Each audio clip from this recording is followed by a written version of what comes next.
Hai, ketemu lagi dengan channel chemistry kita.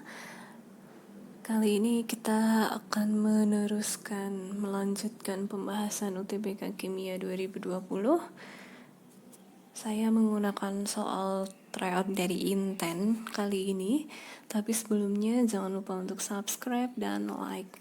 Oke, langsung saja ke soal yang pertama. Massa gula pasir C12H22O11 yang mengandung 9,6 kg karbon dengan AR12 adalah berapa? Oke, berarti ini intinya di dalam gula pasir itu mengandung karbon. Oke, berarti kita akan mencari massa gula pasir. Sebelumnya kita harus tahu MR dari gula pasir. Jadi dalam C12, H22O11 ada 12C, 22H, dan 11O. Oke, kita tinggal masukkan angka-angkanya. Harusnya kita sudah hafal ya, ARC itu selalu 12, ARH selalu 1, dan ARO adalah 16. Oke, kita masukkan angka-angkanya. Hasilnya untuk MR dari gula pasir adalah 342. Oke, untuk mencari massa gula pasir berarti MR dari gula pasir dibagi. Oke, di dalam rumus gula pasir ini karbonnya atau C-nya jumlahnya 12, berarti dibagi 12 kali ARC dikali massa C. Tinggal dimasukkan angkanya. MR gula pasir tadi 342, kemudian 12 dikali ARC tadi ini ya 144 dikali 9,6.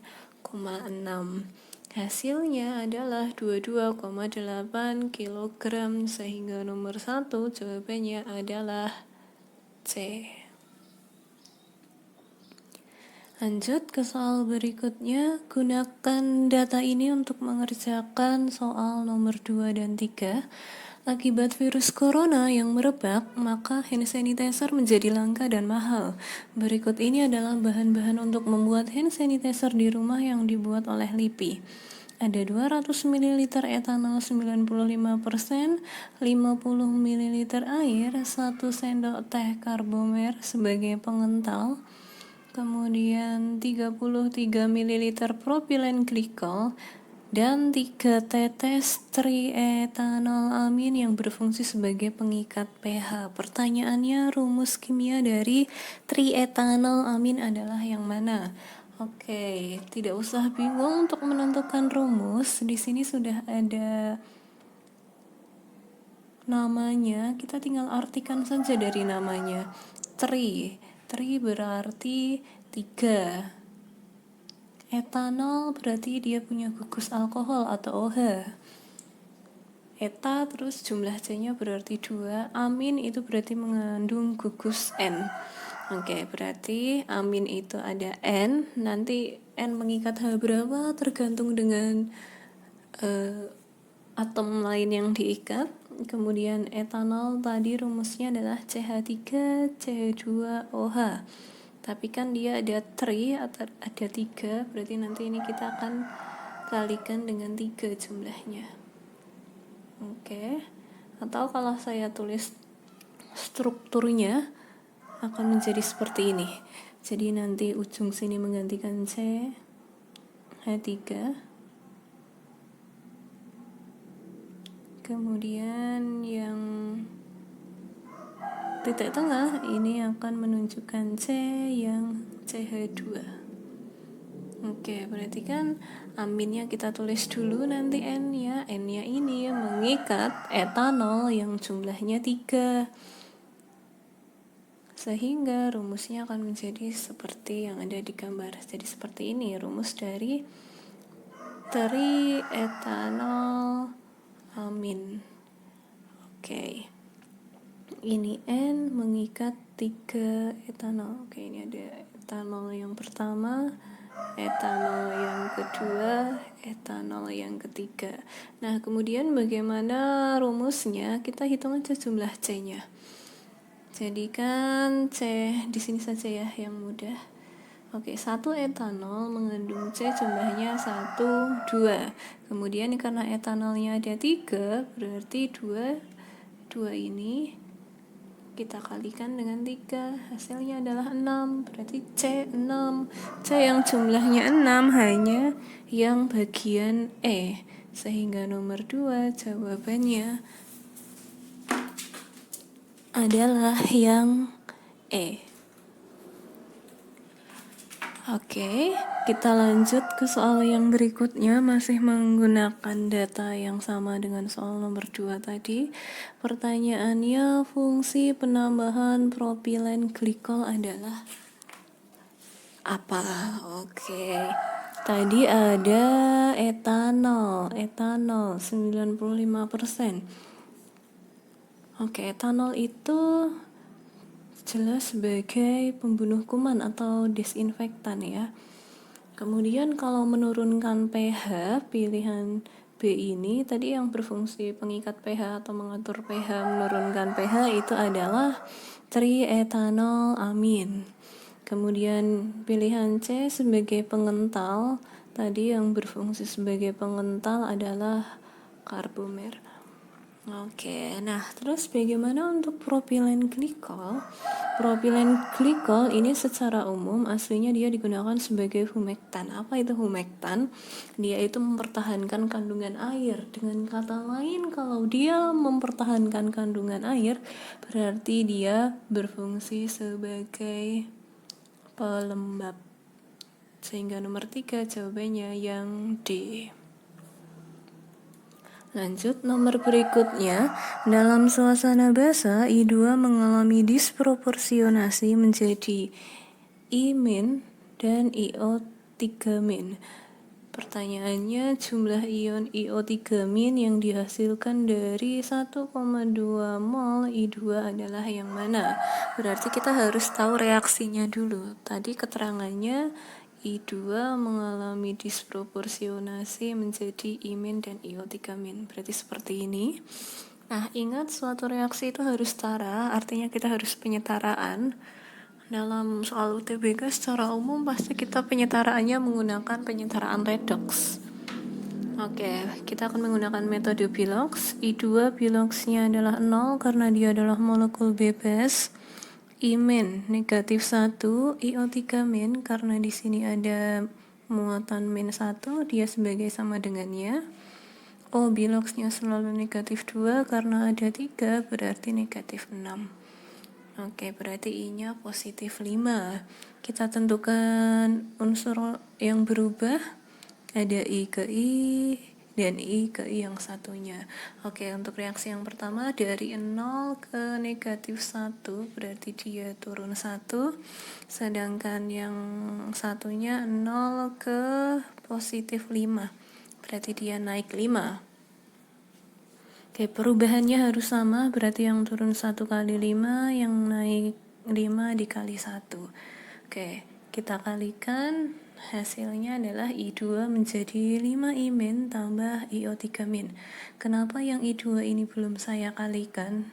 Karena ini adalah unsur yang mengalami reduksi maupun oksidasi. Jadi kita penyesuaian saja dengan jumlah yang berada di sebelah kanan. Di sebelah kanan, I-nya yang ini 5, yang satunya 1, berarti totalnya 6. Agar 6, berarti I2 ini harus saya kali dengan 3. Nah, tadi di soal ada keterangan bahwa I2 itu sebesar 1,2 mol. Ditanyakan jumlah ion dari IO3-. Oke, berarti berapa jumlah mol dari IO3-? Berarti mol IO3- sama dengan koefisien IO3- dibagi koefisien I2 kali mol I2. Koefisien IO3- di sini 1 ya. Koefisien I2 adalah 3, mol I2 tadi 1,2. Berarti kita masukkan angkanya sepertiga kali 1,2, hasilnya adalah 0,4. Sehingga jawabannya adalah yang D.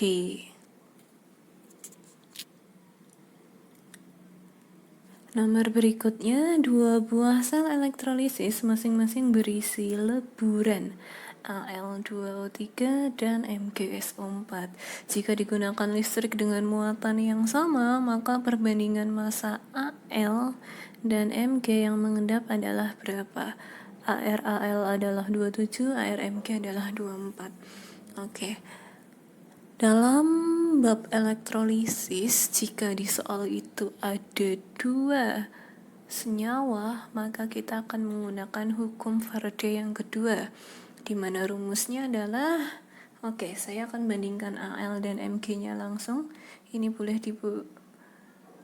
balik asal konsisten, tapi karena di soal dimintanya perbandingan Al terhadap Mg, berarti saya tulis yang atas adalah Al, yang bawah adalah Mg. GAL per GMG sama dengan ARAL per NaL kali NMG per ARMG. Apa itu N? N di sini adalah piloks atau muatan logamnya. Bagaimana cara mengeceknya? Kita akan uraikan saja bahwa Al2O3 kalau diionkan menjadi 2Al3 plus 3O2-. Di sini Al-nya bermuatan 3 plus, jadi nanti N dari Al adalah 3, sedangkan MgSO4 kalau diionkan menjadi Mg2 plus SO4 2-. Karena Mg muatannya 2 plus, nanti N adalah 2 untuk Mg. Sehingga 27 bagi 3 nanti bisa dicoret-coret, hasilnya adalah 9. Kemudian 2 per ARMG 24. Nanti ini bisa disederhanakan, ini menjadi 12. Sehingga jawabannya 9 per 12. Masih bisa disederhanakan lagi menjadi 3 per 4. Sehingga jawabannya pilihan yang A. Lanjut ke soal berikutnya. Air murni terurai pada suhu 25 derajat Celcius sesuai dengan reaksi yang ada pada di layar ini dengan nilai KW 10 pangkat negatif 14. Pernyataan berikut yang benar mengenai reaksi tersebut adalah yang mana? Kita cek saja pilihan jawabannya. Pilihan A, reaksi tersebut adalah reaksi eksoterm. Ingat, ini adalah reaksi penguraian air. Terurai berarti penguraian air murni. Air itu akan terurai ketika dia menyerap panas, menyerap kalor, sehingga reaksi ini termasuk reaksi endoterm, di mana endoterm nanti delta H-nya akan bernilai positif. Jadi pilihan A salah. Pilihan B, air bersifat konduktor listrik yang baik. Ingat, di soal ini adalah air murni.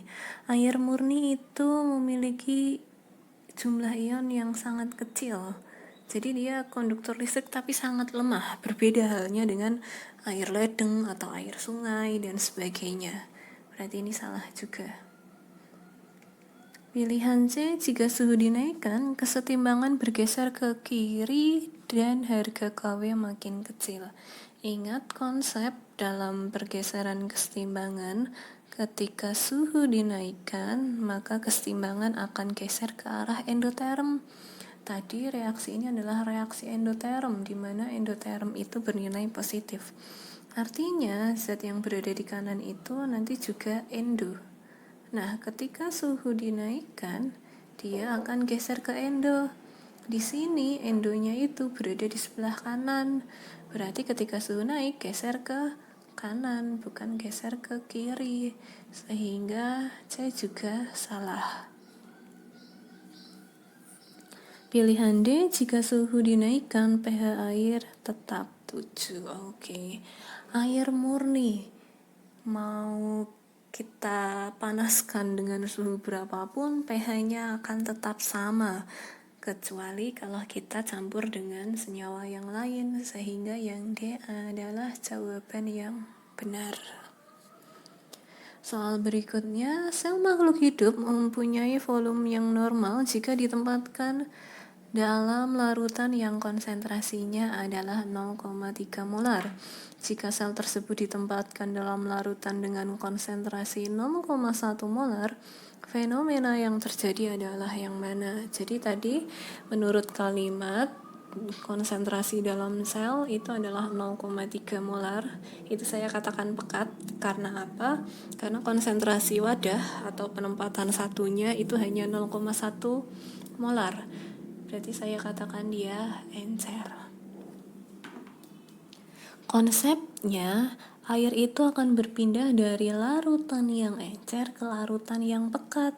Berarti dengan kata lain, nanti dia airnya akan masuk ke dalam sel dan selnya akan menggembung. Sehingga jawaban dari soal ini adalah yang C. Air masuk ke dalam sel dan sel menjadi menggembung. Oke, soal yang terakhir diberi data laju penguraian asetaldehid. Ada 3 data di sini. Jika konsentrasi awal aldehid adalah 1 kali 10 pangkat negatif 2, maka laju reaksinya adalah berapa? Oke, ada 3 tahapan untuk mengerjakan soal ini. Yang pertama, kita harus mencari order reaksi. Oke. Bebas menggunakan data manapun, tapi sepertinya yang mudah saya akan menggunakan data 1 dan data 3. Oke, berarti V3 per V1 sama dengan konsentrasi CH3CHO. Data ketiga ya. Data ketiga pangkat X dibagi dengan konsentrasi CH3CHO data ke-1 pangkat X. Kita masukkan angkanya. V3 tadi 6,0 kali 10 pangkat min 4. Laju data ke-1 adalah 1,2 kali 10 pangkat negatif 4. Oke, ini bisa saya coret-coret. 6 dibagi 1,2 itu 5 nanti. Ini coret ya, 5.